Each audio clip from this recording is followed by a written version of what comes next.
Do you know what really gets my goat? The animosity that the occult community has for gamers. I mean, I guess I kind of get it. I'm sure some idiot somewhere at some point posted on some post somewhere or some forum and they were unable to tell the difference between real life and D&D. But really and truly, how often have you encountered that? I've been on social media for 10 years or so now, and I've only encountered that once, and that was actually in the gaming community and not in the witchcraft or occult communities. Also, newsflash, witchcraft and occult communities weren't the only ones affected by the satanic panic. You should check out Mazes and Monsters.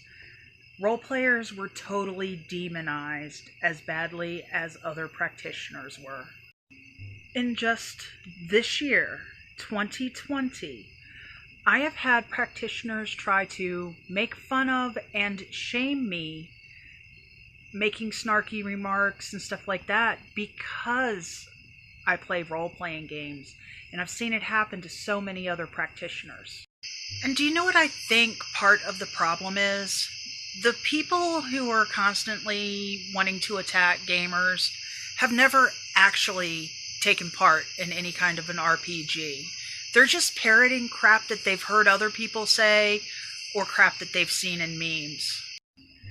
They have no idea the amount of work that actually goes into running these games. Everything from world creation to character creation to actually planning and executing the game itself. RPGs actually help to develop a lot of skills that I think occult practitioners could appreciate. In addition to being creative and a good storyteller, a DM needs to know how to research, and they need to know how to think on their feet. Players have to be able to think outside of the box, and they have to develop skills in conflict resolution. Everyone involved needs to be good at visualization also.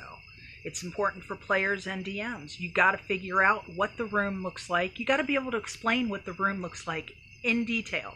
You need to know where your player is. You need to know where your monsters are and what benefits them. On average, a DM runs a game that lasts anywhere from 2 to 6 hours. And sometimes we run games on consecutive days. Sometimes it's for totally different groups with a totally different storyline. It is very hard to keep people engaged in the age of distraction. DMs try to create an atmosphere that allows for total immersion and the suspension of disbelief. And in order to do that, we need to know basic cartography skills, basic map reading skills, folklore, history, mythology, how societies rise and fall, so we can craft them into our world. And that's not even including the rules yet. Some games are like TV dinners, just open the box and go. Some games require a lot of study of the rules, and even worse, math. If you don't watch SpongeBob, and assume that that's the way life under the ocean is, why do you assume I can't tell the difference between real life and D&D? And now ask me how many times I've ever tried to cast Fireball. Not how many times I ever wished that I could cast Fireball, but how many times I've actually tried. None. You know why? Because I know the difference between real life and D&D.